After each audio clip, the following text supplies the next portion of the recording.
สบายดีมื้อนี้สิมาเฮ็ดอันแกงหน่อไม้เด้อาหาร3อย่าง4อย่าง1มันด่างเด้อันนี้มีอันมักมันนั่น คั่วมากัน sweet potato แล้วก็มีมักอันไม่หยัง ซู มักซูสิอันมักเอามาคั่วเอาบักซูมาคั่วแล้วก็สิมานึ่งมันอัน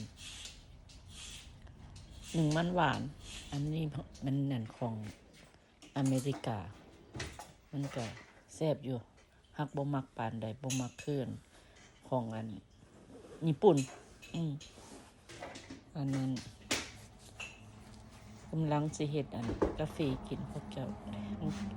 ทั้งเฮ็ดกาแฟกินแล้วก็ทั้งห่างวิวห่างกินไว้แต่ละมื้อแต่ละมื้อต้องได้มาเข้าครัวทั้งเฮ็ดเวียกออฟฟิศนำอันเฮ็ดอันนั้นอยู่เฮือนหลังน้อยๆนี่แหละพวกเจ้าที่ว่าอันหาก็สิแปลงใหม่อันมันก็เลยคือว่าสะดวกสบายหลายอันนี้ก็เฮ็ดกาแฟอันที่บ้านเฮามาต้มเอาหั่นนะพวกเจ้าอันบ่ได้กินแบบที่ว่าเขาปรุงมาเรียบร้อยแล้วเฮ็ดกาแฟกินไปแล้วก็หากะเกียงอันของเฮาสิเฮ็ดมื้อนี้ไปพร้อมแบบไปเรื่อยๆสบายเพราะว่าเวียกเฮาก็อยู่นี่ถ้าเห็นเวียกมาแล้วเฮาก็เล่นไปเฮ็ดเวียกถ้าเวียกบ่มาเฮาก็มาห่างอยู่ห่างกินห่างให้เจ้าของกินเด้ห่างให้คนอยู่บ้านกินเด้เฮ็ดเทื่อนึงแล้วก็กินเบิดมื้อนี่แหละอันทั้งให้เจ้าของห่างกินมักนาวใส่กับกาแฟดำพวกเจ้าก็กินบอกกับมักอยู่ว่าก็กินอยู่ว่าค่อยตอนแรกเขาเจ้าโอ้จังได๋ว่าไม่กินกาแฟกับมักนาวมันก็เข้ากันบ่ว่าซั่นบัดมาลองกินเบิ่งแล้วมันก็โอเคอยู่ได้ล่ะเฮาใส่น้ำผึ้งนั้นพวกเจ้าถ้าบ่ใส่น้ำผึ้งมันก็สิบ่ปานใดแล้วก็ฟังเมสซี่เทศไปนำค่อยก็เอาน้ำมันวินิก้าน้ำส้มสายชูปนกับน้ำมะนาวเด้อีกม่วงนึงคล้ายๆว่ากินอันนั้นล้างไขมันว่าซั่นซะอย่างความตุ้ยความจอยเห็นมันก็ลงยากเนาะอันนั้นเฮาก็มักเฮ็ดอยู่เฮ็ดกินอันจักแซ่มันจอยได้จังได๋เนาะถ้าพยายามกินน้อยอยู่มันหักมันยากมาแล้วมันก็บ่ได้มันก็ลืมแล้วมันก็ลืมนะคะมันยากมาแล้วน้ำผึ้งก็สิเบิดละใส่น้ำผึ้งน้ำพวกเจ้ามันค่อยกินได้น้ำมะนาวค่อยจะกินมาทุกมื้อไปกินพี่น้องค่อยก็บอกว่าให้กินน้ำมะนาวมันค่อยบ่มีไขมันว่าซั่นท้องนะท้องสิบ่ใหญ่ว่าซั่นค่อยก็ยังว่าใหญ่อยู่นั่นล่ะสิอยากจะเบิ่งอันนั้นเมสซี่เทศนาไปพร้อมอันนี้อยู่บ้านอเมริกาเนาะมันไม่หยังมันก็คือว่าอยู่ใกล้มือใกล้ตีนใกล้มือเบิดมักแบบนี้แหละบ่ต้องหลังใหญ่หลังคนนี้ซ้ำนี้ค่อยก็พอใจแล้วหลังใหญ่ก็หักสมหักษายากปัดกวด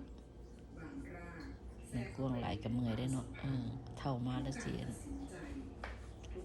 บ่ว่าแต่เฒ่าแต่หนุ่มแล้วพูดอันหนุ่มก็ขี้คร้านเฮ็ดคือกันนั่นแหละก็ว่าข้าเฮาพอมีเงินจ้างคนนั่นมาคลีนมาทำความสะอาดอาทิตย์นึงเทื่อนึงบ่หรือว่าเดือนนึงเทื่อนึงบ่มันก็โอเคอันนี้เฮาเฮือนเฮาน้อยๆพออยู่ว่าซั่นซะอันนั้นเฮาก็เฮ็ดไปบรบัดไปตามความสะอาดไปทุกมื้อมันก็เป็นการออกให้งานไปในตู้เนาะเขาเจ้าค่อยก็กำลังสิมาห่างเฮ็ดคั่วมักซูใส่ซีนหมู3สั้น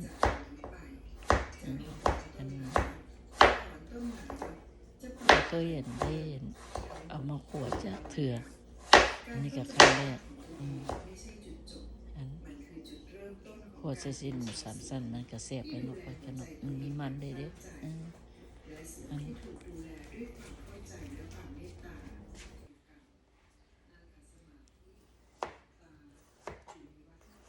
มันนั่นคือกันกับอันรสชาติมันนั่นก็รสชาติมันก็หวานๆเด้เนาะก็พักกันมีอย่างหัวผักกาดว่ะพระเจ้าเก่ามาขัวแต่ว่าเรียกเป็นข้าเจ้าห้องอย่าง Chinese เดคอนว่ะอันนั้นขั่วผักอันนี้มันก็แซ่บเพราะว่ามันออกมาหวาน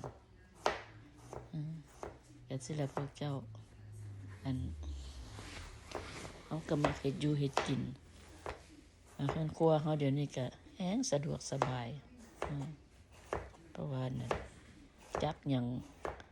างวางอย่างมันมีบอนจับมันมีบอนวางนะพวกเจ้า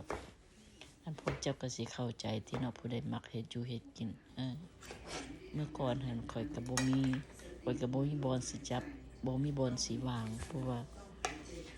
มันพระเจ้ามันมีฝาแล้วก็มีตู้วันนี้ค่อยจะเอาฝามันออกแล้วค่อยละเฮ็ดเป็นโต๊ะแล้วก็เอาตู้ใส่กล้องโต๊ะนั่นก็เลย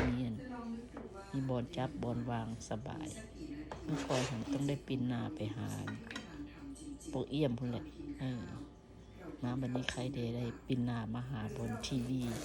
ได้เบิ่งทีวีค่อยอักสู้ค่อยก็เอาขิงใส่น้ำพวกเจ้า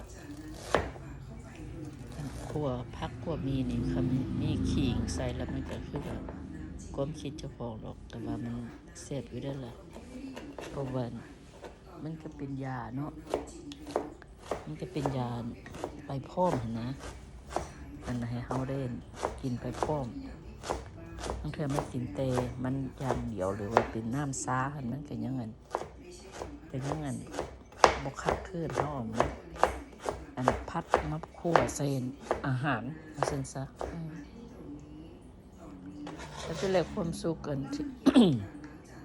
แต่ละมื้ออันค่อยคิดว่าเป็นความสุขค่อยได้บ่ได้เป็นความทุกข์เลยได้นี่อันนั้นเฮ็ดอยู่เฮ็ดกินได้เป็นความสุขไปเลยค่อยคิดว่าบ่ได้มีความทุกข์เลยอันนั้นวันแนวมักเนาะเวียกที่ประเทศก็เป็นเวียกที่แบบมักเฮ็ดมา30-40 ปีก็เวียกเก่าหั่นแหละ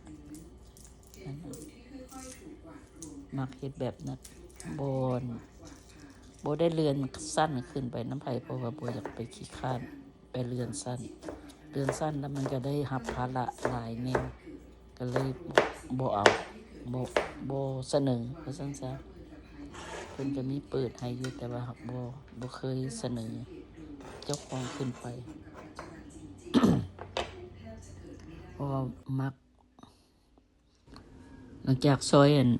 ออกมาซอยมีดอกไม้ใบป่าไว้แล้วออกพาออกมาเบิ่งดอกไม้หลังบ้านกับบรรยากาศมื้อนี้ครึ้มๆอากาศหนาวดอกไม้ก็บานงามๆสีก็งามๆตอนเช้านี้ออกมา3 ดอกแล้วจนมื้อแลงนี่ก็สิออกมาอีกแล้วเพราะว่ามันมักบานยามมื้อแลงเนี่ยอันนั้นครึ้มๆอยู่แหละอันนั้นยามมื้อเช้าก็ประมาณ7 โมงบ่7 โมงเช้าบ่ส่วนผักค่อยพอได้เก็บกินพวกเจ้านี่เฮ็ดหนึ่งมันนะมันสิเนื้อซอยอันนั้นไว้ละแนวคั่วซอยแนวคั่วไว้ละมันนี่ก็สิมัน1 มันเมียน1 มันแล้วก็ค่อยสิมาเฮ็ดมาหากาเกียมันแกงหน่อไม้อัน1 บักพร้อมพวกเจ้า เราไปก็เฮ็ดมื้อนี้ก็จักอย่าง3อย่าง4อย่างก็เฮ็ดไปเรื่อยๆอันถ้าบ่มีหยังเฮ็ดแล้วมันก็คือว่าบ่รู้จักสิเฮ็ดหยังหันน่ะพวกเจ้ามันก็ย่างไปย่างมานี่มันก็ยังว่ามีหยังก็เฮ็ดไว้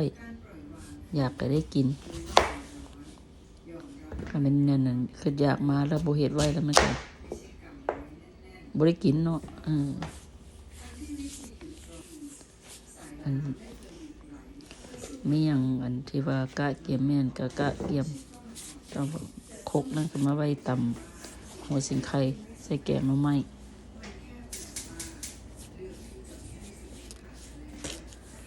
ไข่ได้มีซึ่งน้อยหนึ่งมันด่างอันซึ่งใหญ่มาแล้วมันนั่นมันใหญ่มันขวางนอกจากเลยว่า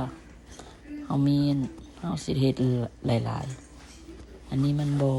หลายก็เฮ็ดซ้ำนี้ก็เอาหม้อนี้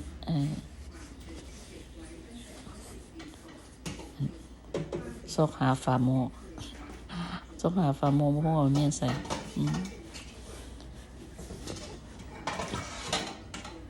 ทั้งอยากกันกินนั่นหนึ่งมันด่างเด้ทั้งอยากกินหนึ่งบักเด้มักหนึ่งบักอันนี้เพราะว่าเสียวบักหันมาใส่แกงหน่อไม้น้ำพวกเจ้าตอนนี้กันอันนี้มันด่างอันนี้นะอากาศมันนี่หนาวพวกเจ้าง่วงค่อยข้าวออกบ้านสิเป็นเก็บผักกระแยงก่อนพวกเจ้าไปเอาไม่อย่างก็อันนึงผักมันกระแยงเอาผักกระแยงมันจะแกงหน่อไม้อันนี้ก็มากันถั่วลิก็ยังบ่ได้เป็นหน่วยเลยมันผักกระแยงค่อย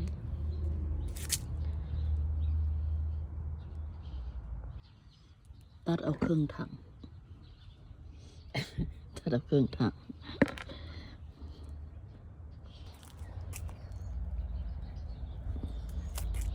มาผักบัวกัน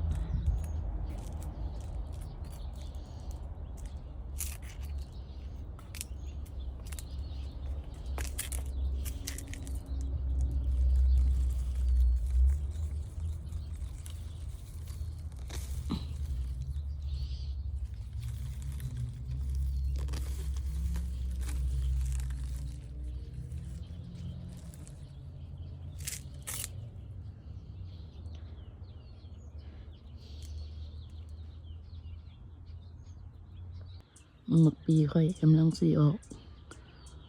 อะไรอย่างออกวีวะ ออกลูกวะ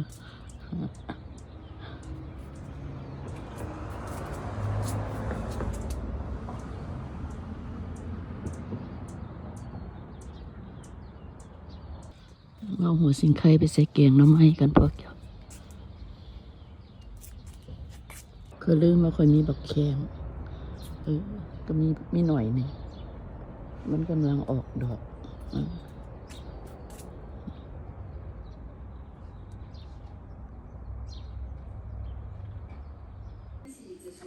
ได้มากับประมาณนี้แล้วพวกเจ้าสิงไข่ผักบัวมักแข้งแล้วก็มักเล่นผักกระแยงเห็นผักกระแยงก็เลยคืออยากกินแกงหน่อไม้เด้อยากกินนั้นแกงกันจัวเด้นี่มีเห็นมีบักก็เลยว่าเอาให้แกงบัก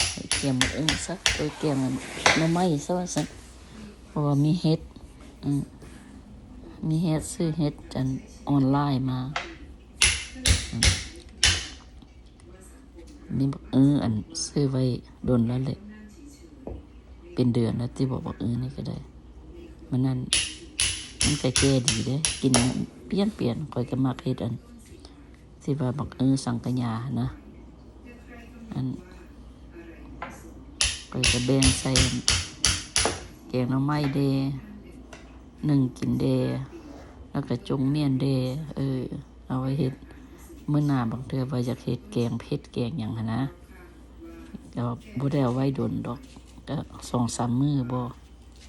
บ่ซั่นมันก็สิเน่าเด้เนาะถ้าเฮาไว้โดน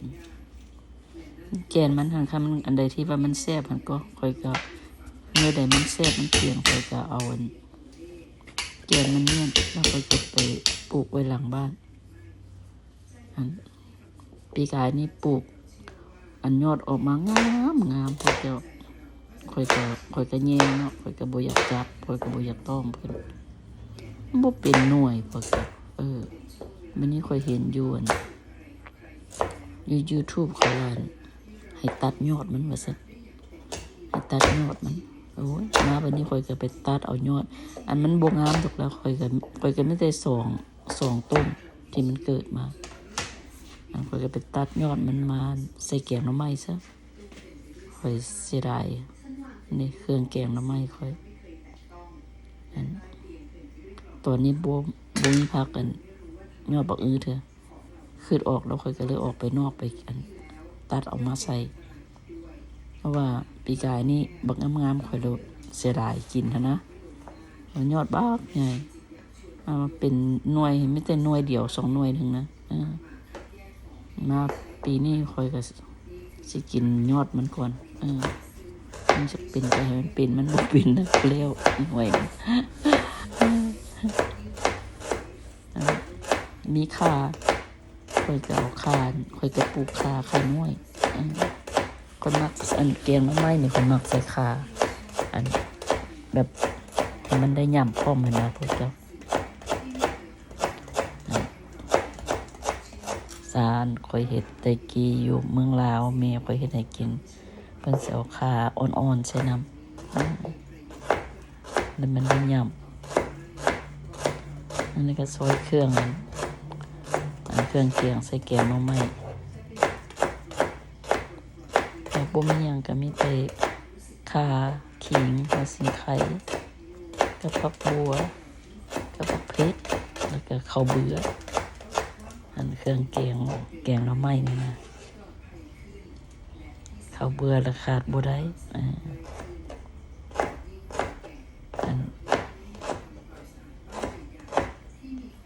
เฮ็ดไปกำมวลไปได้พวกเจ้าอันนั้นมีแต่พวกที่ว่ามักเฮ็ดเลยเนาะเขาเจ้าก็ม่วนเนาะพวกอันบ่มักเฮ็ดเขาเจ้าก็สิว่าบ่ม่วนอันนั้น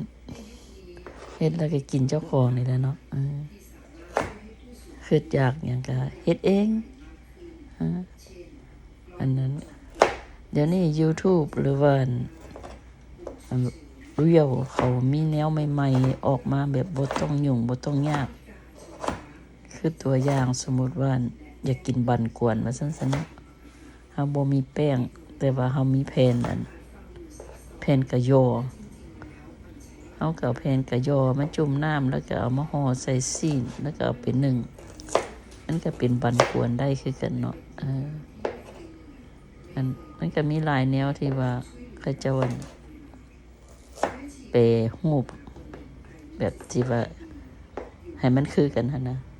เรื่องรสชาติหั่นข้อยก็ยังบ่ฮู้เพราะว่าข้อยยังบ่ได้ลองจักเทื่อมันก็สิขึ้นกับขึ้นกับน้ำเจียวนั่นเนาะค่ะสมมุติว่าบันกวนว่าซั่นซะคันน้ำเจียวมันแซ่บมันก็สิแซ่บอยู่แป้งมันนี่กับแผ่นกะยอนี่ข้อยก็ยังบ่ฮู้มื้อหน้าข้อยสิได้ลองเฮ็ดเบิ่งก่อนเอาแผ่นกะยอมาเฮ็ดบันกวนนะนี่ก็ห่างคั่วหน่วยบักซูกับห่างเครื่องแกงหน่อไม้อันนั้น1มันด่าง1มักก็สิแหละพักก็เป็นพ่อได้ออกไปเก็บเอาอยู่หลังบ้านหน้าบ้านผักบัวแบงเนี่ยปลูกแล้วเอามากินสิแล้วเฮาก็เอาไปปลูกต่อบ่ไปปลูกต่อดอกนั้นเฮาปลูกไว้หลายแนวหั่นน่ะไว้หลายกระถางนะตัวใดมันบ่งามเฮาก็เอาไว้เฮ็ดเป็นแนวซั่นซะอันตัวใดงามก็เอามากินแบบค่อยแบบนั้นเด้บ่แม่นว่าเอางามแล้วไปเฮ็ดเป็นแนวเด้ ว่าอันพักบัวนี่คันมันบ่งามคันแม่นนั่นเฮาเอามาปลูกใหม่แล้วเฮามาบัวระบาดมันจะงามอันค่าเฮาบัวระบาดมันก็บ่งามเนาะตัวใดที่บัวระบาดมันแล้วมันงามก็เอามากินแปลว่าหมุนไปนะหมุนเวียนไปนะข้อยก็มักแต่เฮือนครัวข้อยนี่แหละข้อยมันหันหน้าหันหลังข้อยสามารถจับนั่นจับนี่ได้สบายก็บ่ต้องไปย่างไก่ว่าซั่นซะผักกระแยงก็หอมพวกเจ้าห่างไว้อันกะเกียมเมียนแล้วบัดคล้ายๆไก่สิเฮาสิกินแล้วเฮาค่อยมาคั่วมาแกงกันนะพวกเจ้าแกงหน่อไม้มันก็ง่ายอยู่ดอกเพราะว่าเฮาบ่ได้มาต้มโดนคืนหน่อไม้สดเนาะที่อยู่เมืองลาวเพิ่นบางเทื่อมันขมหั่นนะเพิ่นก็ต้องมาต้มโดนเติบถ้าแม่นค่อยได้หน่อไม้สดนั่นค่อยก็เอามาต้มไว้แล้วค่อยก็เอาเข้าฟรีเซอร์บัดยามค่อยอยากกินแกงหน่อไม้แล้วค่อยเอามาออกมาจังซี่แล้วค่อยก็เอามาซอยแต่ว่าค่อยก็ซอยแล้วแหละอันคันแม่นอันหน่อไม้สดอันนี้แม่นหน่อไม้ปี๊ดหน่อไม้กระป๋องค่อยสิซื้อมาไว้ป่อง2ป่องเพื่อไว้เอาไว้เฮ็ดแกงหน่อไม้นี่แหละบางเทื่อค่อยก็เอาใส่แกงเผ็ดส่วนหลายค่อยมักเอาไว้เฮ็ดแกงหน่อไม้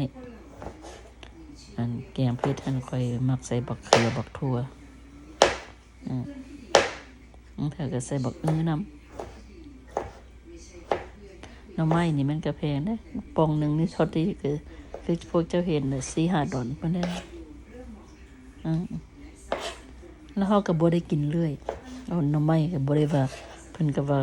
มันกินมันบ่ดีกับประเด็งว่าข้อยก็คิดว่าข้อยบ่ได้เป็นประดงดอกเด้อแต่ว่าอันไม่หยังมันกินหลายมันก็บ่ดีเลยเนาะพวกเครื่องดองนี่มันสำหรับเจ้าอันนั้นเฮ็ดไปแล้วก็ฟังเทศไปสมาธิไปพร้อมสมาธิกับการเฮ็ดอยู่เฮ็ดกินของเฮานี่แหละใส่ใจออกมามันก็ถูกปากเฮาบ่ฮู้ว่าสิถูกปากคนอื่นบ่แต่ถูกปากเฮาก็พอแล้วเพราะเฮาเป็นคนกินเด้เนาะอันนั้นก็เฮ็ดหูหนูมีทั้งเฮ็ดหูหนูแล้วก็มีทั้งอันเฮ็ดเข็มแล้วก็มีเฮ็ดอันนั้นเฮ็ดอีหยังก็คือเฮ็ดเข็มแต่ว่าหักบ่แม่นมันบ่ได้ยาวมันคือบ่ฮู้มันเฮ็ดหยังข้อยก็บ่จื้อข้อยก็บ่จื้อบ่ฮู้ว่าเขาเจ้าห้องเฮ็ดหยังมันก็นั่นมันเป็นโคนก็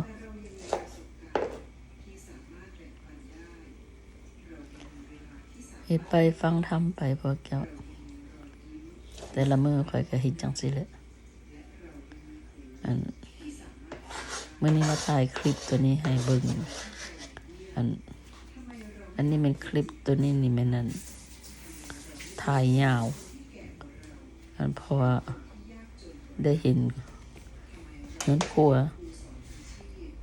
อันนี้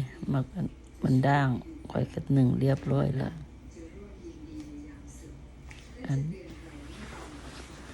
มีแต่แนวอยู่แนวกิน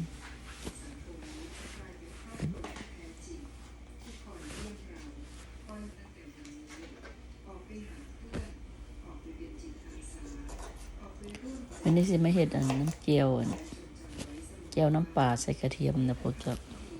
เพราะว่าคั่วกินข้าวกับคั่วผักนี่มันต้องมีเจียวน้ำปลาใส่บักนาวแล้วค่อยมักมีกระเทียมแล้วก็บักเผ็ดเท่านั้นแหละเป็นห้องเจียวน้ำปลาว่าเฮาเอามาจานใส่กับอั อันข้าวที่ว่ากินกับขั่วนะมีแต่ให้มันมีออกส้มๆแดงก็มันละแซ่บความคิดข่อยดอกข่อยจะเห็นอันส่วนหลายคนอันไทยเขาเจ้าก็มักเฮ็ดมักมีจังซี่แหละอันต้องมีแจ่วน้ำปลากินกับข้าวจานใส่ข้าวพวกกินของขั่วมันจืดๆเด้เนาะมันบ่เผ็ดบ่หยังเด้ก็เฮ็ดน้ำแจ่วนี่ใส่พร้อมก็มีแต่น้ำปลาบักนาวนั่นแหละบักเผ็ดกระเทียม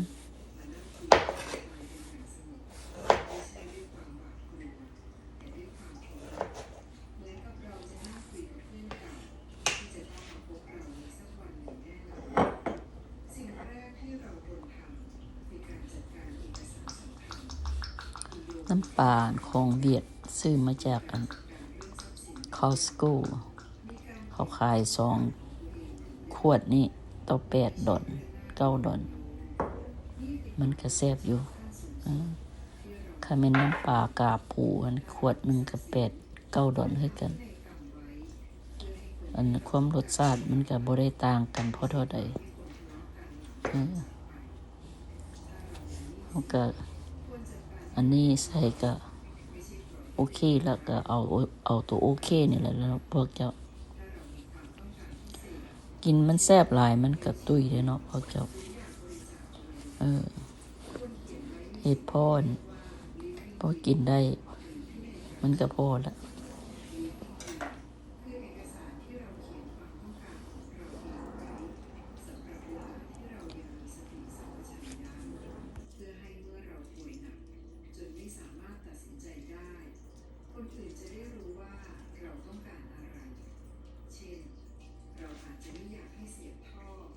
ไม่อยากให้ใช้เครื่องช่วยหายใจ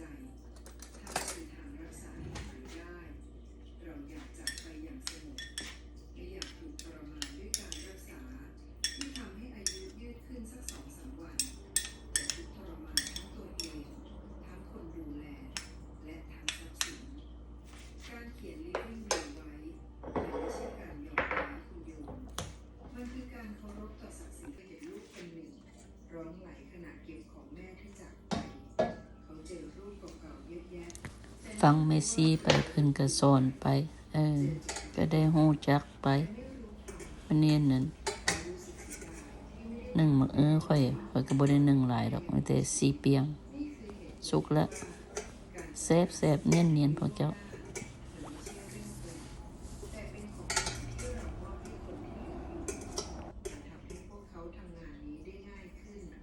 และเข้าใจเราได้ดีขึ้นและนอกจากการจัดการสิ่งภายนอกแล้วเรายังต้องเตรียมใจใจของเราคือสิ่งที่จะเดินทางไปกับเราในวินาทีสุดท้ายใจไม่พร้อมไม่ว่าเราจะมีอะไรไว้มากมายเพียงใดเราก็จะจากไปอย่างหวาดกลัวและไม่สงบ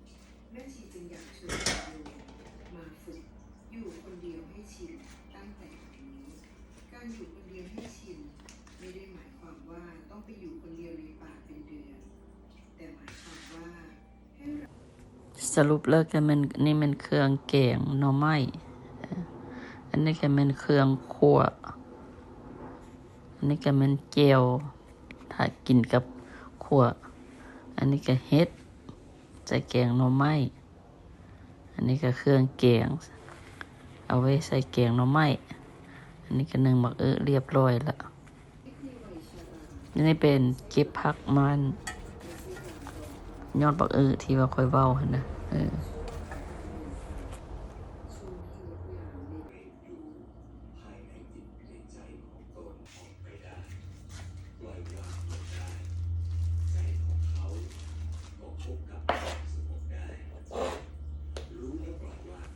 ซอยซีนหมูคนพวกเจ้าค่อยซื้อซีนหมู3 สั้นมันเป็นนั่นแผ่นเป็นแผ่นที่เขาขายอยู่ Costco อันซื้อมาเป็นแตะใหญ่แล้วค่อยก็มาแบ่ง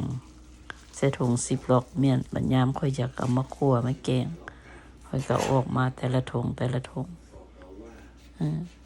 มันง่ายดีอันเขาขายเป็นหมู3 สั้นก็มีอยู่หัก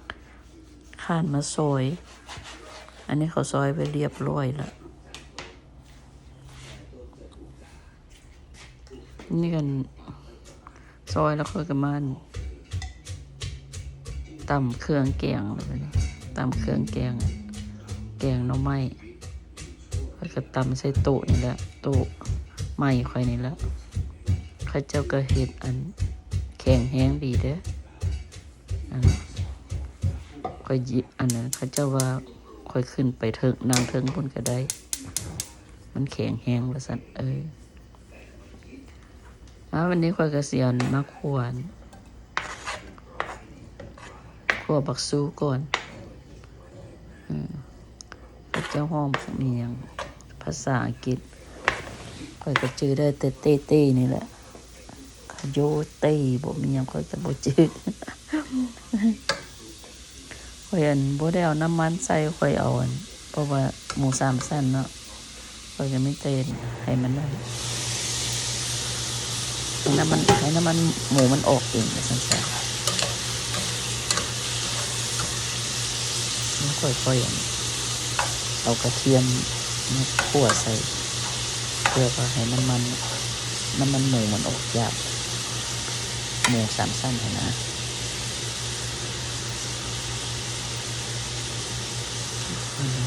เทียมกับฝักบัวเพราะให้น้ำหอม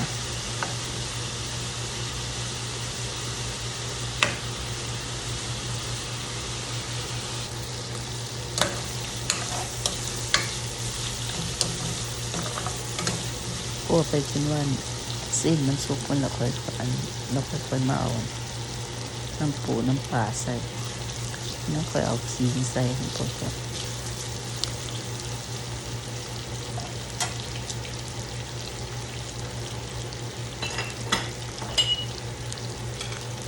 อันนี้จะเป็นผงมันอร่อยดีพวกเจ้าเครื่องบวงน้อย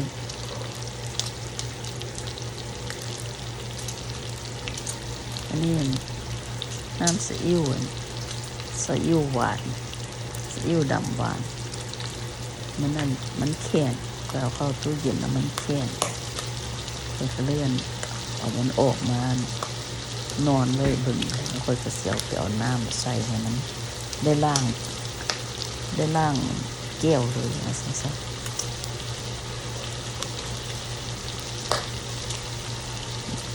เครื่องค่อยก็ได้มีอย่างไรกันไม่ใช่ทั้งนั้นอันนี้เป็นน้ำปลาอันนี้เป็นน้ำซีอิ๊วขาว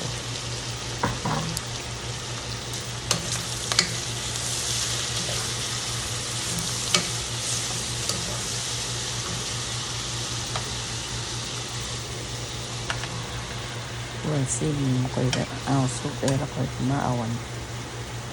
แล้วกันผักค่อยใส่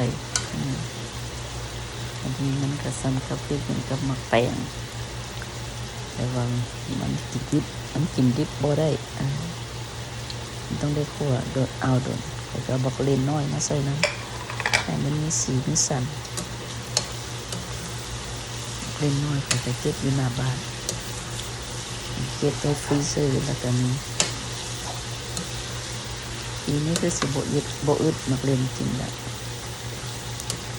ก็เก็บเข้าฟรีเซอร์ไป2 ถุงแล้วยังปลูกมาติดอยู่เพราะนั้นมันฮ้อนแล้วมันก็ขึ้นมาให้น้ำมักเล่นนั่นข้อยบ่เคยได้ปลูกจักเทื่ออันนั้นก็ Lazy Susan ข่อยมักได้นี่ข่อยมัก Lazy Susan แบบของอยู่ในหันมันเป็นมุมเนาะเราต้องได้หมุนเพราะว่าเขายื้อเอามันบ่ได้มันยากว่าซั่นเขาก็เลยได้บอกให้เขาเฮ็ด Lazy Susan นี่อันนี้มันน้ำซีอิ๊วหวานดำค่อยก็เอาน้ำใส่แล้วค่อยก็เอามาโขลกใส่เนื้อเพราะว่าหน้าพักนี่หน้ามันบ่ออกมาหลายเนี่ยบ่คือบักแตงในหน้ามันออกมาหลายตัวนี้บ่หลายนั่นนี่สุดท้ายก็เอาน้ำมันหอยมาใส่ น้ำมันหอยนี่เฮ็ดให้อาหารแซ่บข่อยเอามาใส่กล่องจังซั่นเพราะว่าข่อยซื้ออยู่ Costco มันเป็นกล่องมันเป็นปี๊ดเลยนะมันเป็นปี๊ดกระซ้ำก็เป็นคนเดียวแล้วมันนี่เขาว่าคันมันเปิดแล้วเอาเข้าตู้เย็นมันบ่ดีข่อยก็เลยได้มาเปลี่ยนใส่กระปุกนั่นน่ะขาดบ่ได้พริกไทยมันเลยใส่อันนี้ก็แปลว่าจบพิธีคั่วหมักสูตรออกมาก็แซ่บซอยดีตามไปด้วยสุดท้ายมันก็ผักบวบให้มันมีสีสันเข้าไปแต่ก็ยังเหลือตอนหนึ่งหมักสูตรนั่นเอาบูเบิดก็จะเอาไปลงไปพร้อมกันมันก็สิบ่สุกก็เลยสิได้เอาไปใส่หม้อแกงหน่อไม้ซะ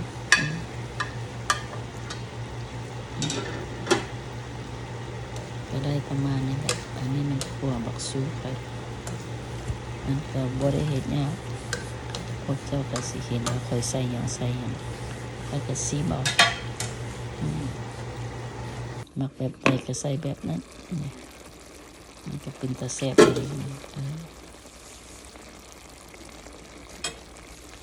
แล้วไป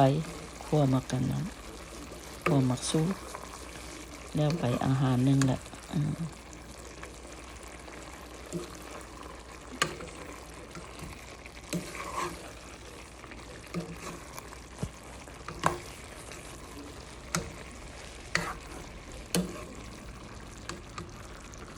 เฮ็ดอาหารไปฟังเทศไป มีสมาธิดี อันนี้ค่อยกระตำมันเครื่องแกงหัวสิงไข่เครื่องแกงนั้นแกงหน่อไม้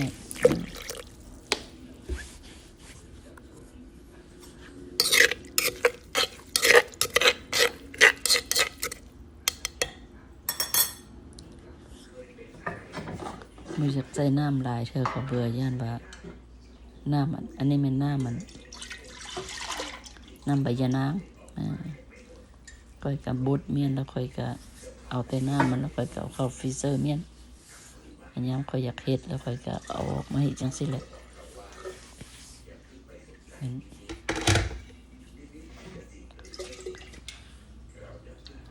ใกล้ได้มันสบาย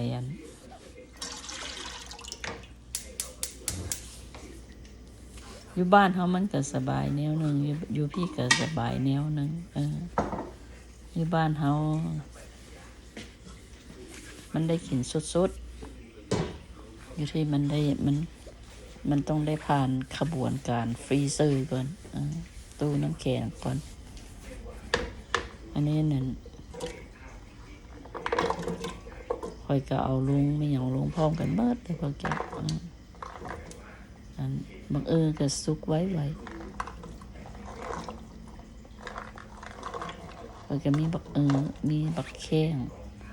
มีหน่อไม้บักบวบค่อยหาก็สิเป็นดอก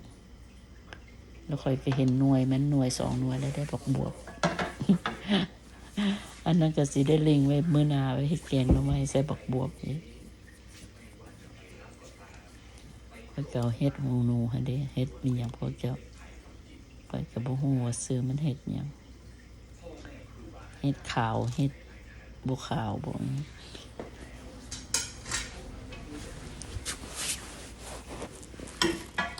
เอาทุกอย่างใส่กันหมดแล้วก็เอาใส่ปลาแดก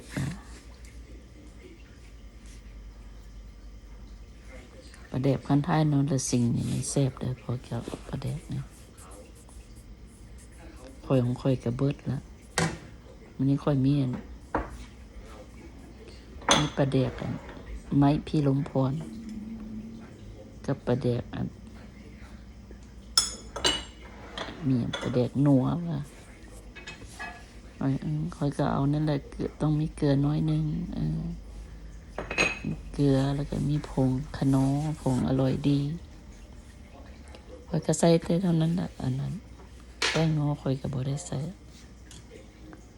นอกจากแต่ว่า มันบ่แซ่บ มันบ่แซ่บจากผงอร่อยดีแล้วค่อยๆใส่แป้งนัวต้มออกมาก็บ๊อบว่าพวกนั้นสุกแล้วค่อยก็เอาข้าวเบื่อใส่ค่อยบ่ข้าวเบื่อใส่พร้อมกันเด้เพราะว่าข้าวเบื่อใส่พร้อมกันแล้วมันสิเหนียวมันสิเหนียวโพด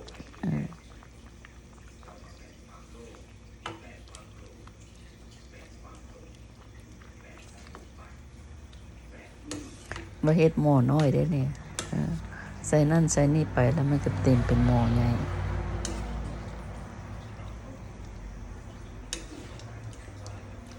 อันมันแซ่บกับหมักหั่นเด้หมักมันบ้านหวานเป็นเปรี้ยว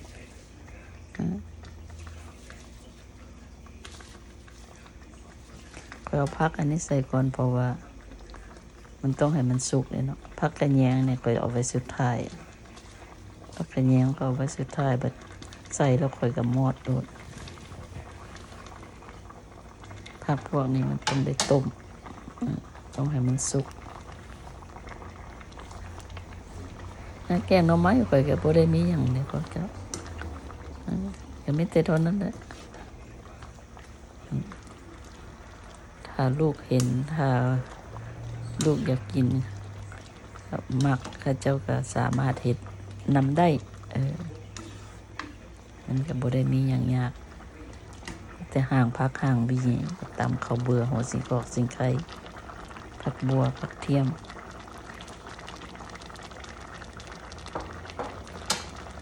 กับปลาแดก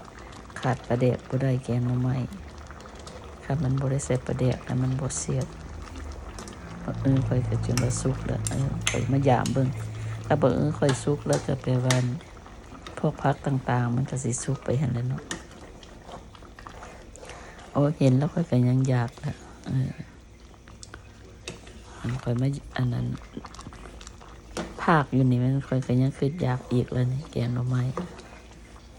ฮ้อนๆยามไปให้ไปนาไปกินแกงหน่อไม้ฮ้อนๆโอ้ยคือว่าแซ่บแต่ว่ากินข้าวแล้วก็จ้ำเกี๊ยวเลยเพิ่นกับตำบักหุ่งกับแกงหน่อไม้มันคือว่าแซ่บเอาแท้ว่านี่นะเนาะพวกเจ้าบ่มีปูบ่มีปลาก็แซ่บถ้ามีก็ดี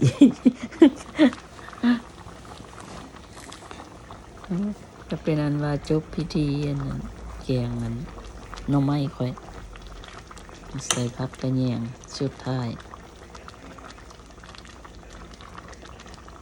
เสร็จแล้วก็ยามกินแล้วก็มากินแบบนี้หิวแล้วก็มากินแบบนี้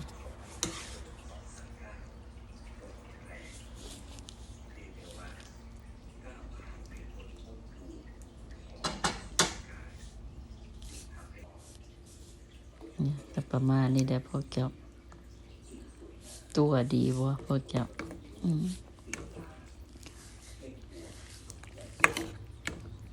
เอา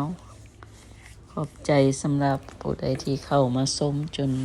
ตั้งแต่เริ่มต้นจนจบขอให้อยู่ดีมีแฮงกันหมดทุกคนเด้ออันนั้นอย่าลืมกด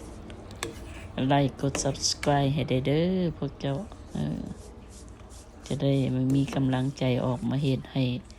อันพี่น้องได้เบิ่งได้กินกันได้ชมกัน ข้าวเฮ็ดแล้วก็กินมากินข้าวน้ำกันบัดนี้นะ